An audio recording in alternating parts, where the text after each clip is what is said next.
وہ عمران خان جو ہے پاکستان کی سیاست کا مرکز و محور ہے۔ اب یہ بات کسی کو اچھی لگے یا بری لگے، لیکن یہ تو آپ کو ماننا پڑے گا نا کہ اس وقت جو مسلم لیگ نون اور پیپلز پارٹی ہیں وہ ایک دوسرے کے قریب کیوں ہیں، وہ ایک دوسرے کے اتحادی کیوں ہیں؟ عمران خان کی وجہ سے۔ اگر عمران خان نہ ہوتے تو آج بھی مسلم لیگ نون اور پیپلز پارٹی ایک دوسرے سے لڑائی میں مصروف ہوتے۔ اسی طرح آپ یہ دیکھیں کہ تحریک انصاف کا جو رہنما اپنی پارٹی چھوڑ دیتا ہے یا اپنی پارٹی کی قیادت جو ہے اس کی لائن کو ٹو نہیں کرتا یا خاموش ہو جاتا ہے، اس کو سزا نہیں ملتی، بھلے اس کا نام 9 مئی کے مقدمات میں ہو یا نہ ہو۔ بہت سی مثالیں ہیں، میں نے پہلے بھی دی تھیں، ابھی بھی آپ کو میں وہ نام دے سکتا ہوں، لیکن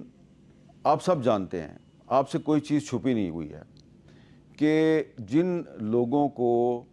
نامزد کیا گیا 9 مئی کے مقدمات میں، اگر تو انہوں نے پارٹی چھوڑ دی تو ان کو سزا نہیں ملتی، اور اگر وہ پارٹی چھوڑنے سے انکار کر دیتے ہیں تو پھر ان کو سزا مل جاتی ہے۔ یہ جو آج ایک فیصلہ آیا ہے فیصل آباد کی اینٹی ٹیررسٹ کورٹ سے، اس میں بھی آپ کو ایسے نام ملیں گے کہ جو خاموش ہو گئے اور ان کی پارٹی جو ہے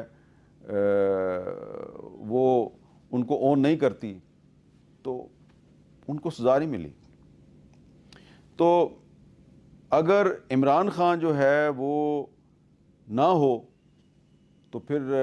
شہباز شریف اور آصف زرداری صاحب اکٹھے نہ ہوں، اور اگر بہت سے جو رہنما ہیں تحریک انصاف کے وہ عمران خان کو نہ چھوڑیں تو ان کو سزا مل جاتی ہے، عمران خان کو چھوڑ دیں تو ان کو سزا نہیں ملتی۔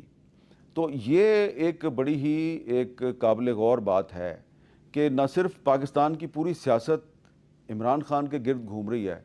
بلکہ جو عدالتوں کے فیصلے ہیں وہ بھی عمران خان کے ارد گرد گھوم رہے ہیں۔ جو عمران خان کو چھوڑ دے اس کو سزا نہیں ملتی، جو عمران خان کو نہ چھوڑے اس کو سزا مل جاتی ہے۔ تو جب اسلامی جمہوریہ پاکستان کا آئین اور اس کا قانون ایک شخص، وہ اچھا یا برا ہے آپ اس کو جو بھی کہیں، اسلامی جمہوریہ پاکستان کا آئین اور قانون ایک شخص کی ذات کے ارد گرد گھومنا شروع کر دے، پاکستان کی سیاست ایک شخص کی ذات کے ارد گرد گھومنا شروع کر دے، پاکستان کی عدالتوں کے فیصلے ایک شخص کی ذات